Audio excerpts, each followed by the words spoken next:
Hello and welcome back to our channel. So today in this video we will be discussing about how you can turn off Glassdoor email notification. So without wasting much of our time, let's dive into the video. So to turn off the email notifications in your Glassdoor app, you need to first of all tap open the app itself. So once you tap open the app, you need to go in the profile option, and from there you need to select the update profile on web option. After you have done this, you will end up in this page, so you need to now get signed in into your account.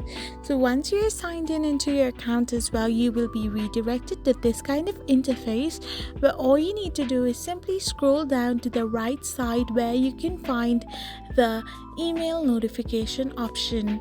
So once you're in the email notifications, you need to select any of the options on which you want to turn off the notification and turn the dongle to the left hand side of the corner.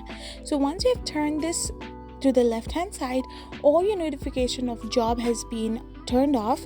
Now the email notification of other and every global notification can be turned off if you tap on any of it and turn it off on the left hand side of the corner. Once you do this, all the email notifications on Glassdoor will be turned off. I hope you found this video helpful, so don't forget to hit that subscribe button and do give us a thumbs up.